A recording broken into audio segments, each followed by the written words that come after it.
Are you in favor of eliminating the gas tax? We would like to work Are you able to answer that, or is that not answered? Well, if I'm not interrupted, I can, Congressman. Well, I'm waiting for your answer. We have asked Congress to move to eliminate the gas tax. That is done through statute. Are we at war currently?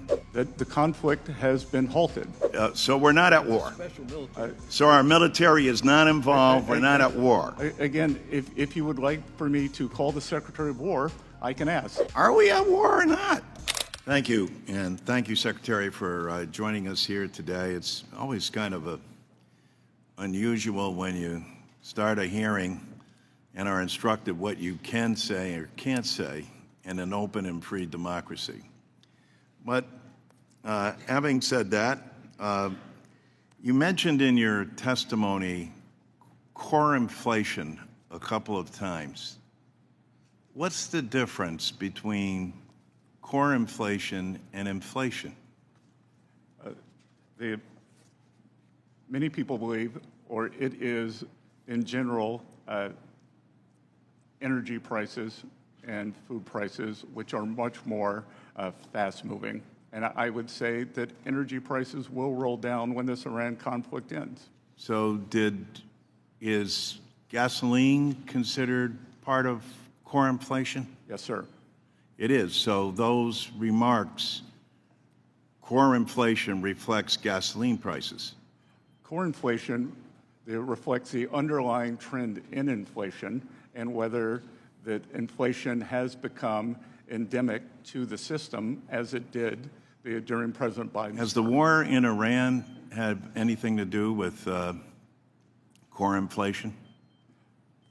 Sir? Does the war in Iran have anything to do with core inflation? Or you can't answer that, or either, or are we precluded from asking that? Well, I'm not sure what the question is. Let me make it as simple as I can. Does the war in Iran, are you with me? Does the war in Iran thus far have witnessed the rise in gas prices as it caused? Well, again, that is the regular inflation, and gas prices have gone up, which I believe will be temporary.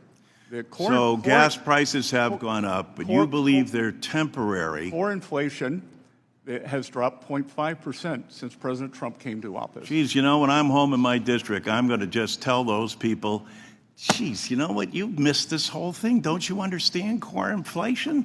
You guys are better off. I mean, these gas prices, I don't know what you people are thinking out there. For God's sake, you know, you should be doing cartwheels in the street over the price of gas. So what is the administration's plan to lower gas prices? We've taken the many. Are you in favor of eliminating the gas tax? We have moved to. Are you in favor of eliminating the gas tax? We would like to work. Are you able to answer that, or is that not answered? Well, if I'm not interrupted, I can, Congressman. Well, I'm waiting for your answer. We have asked Congress to move to eliminate the gas tax. That is done through statute. You have moved that.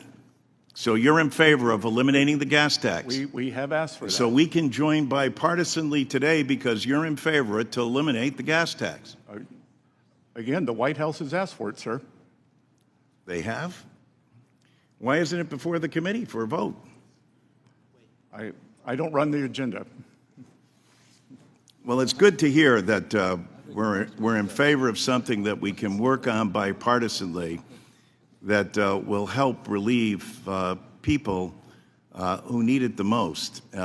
Forgive me, but people in my district aren't doing cartwheels over this economy.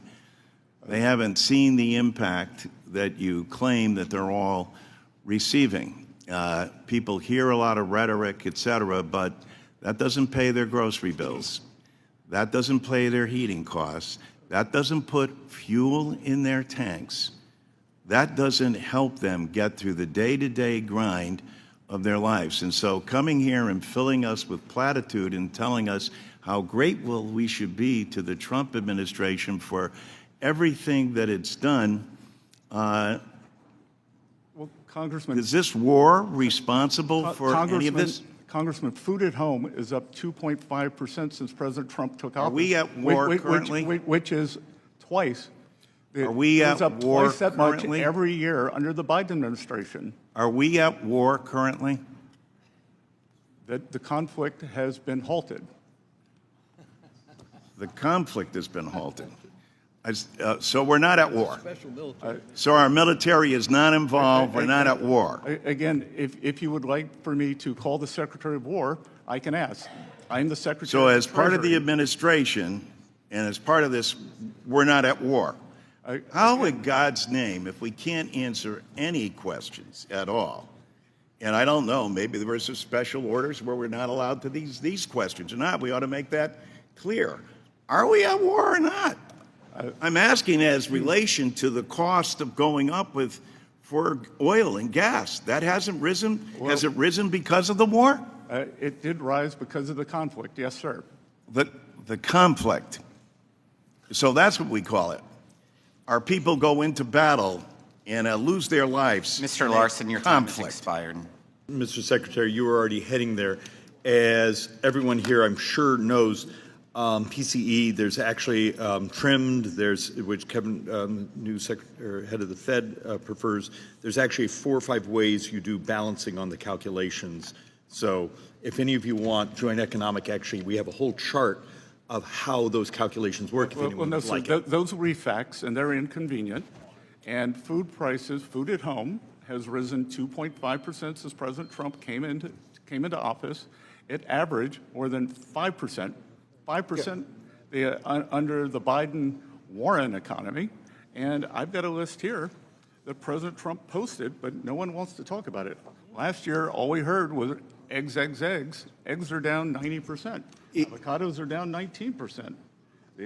Mr. Secretary, you will find... Which is probably, avocados probably more popular on the other side of the aisle. Yeah, Mr. Secretary, you'll find we often choose whatever number works best for the social media posting we're going to do in an hour. So welcome to Congress.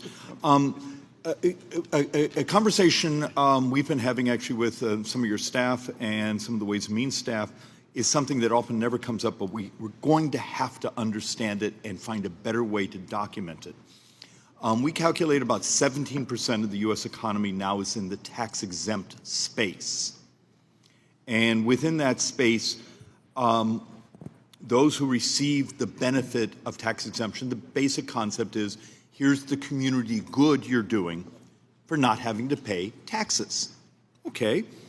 There's something you're an expert on, the 990 form that documents to the IRS, to Treasury, to Congress, what is that community benefit?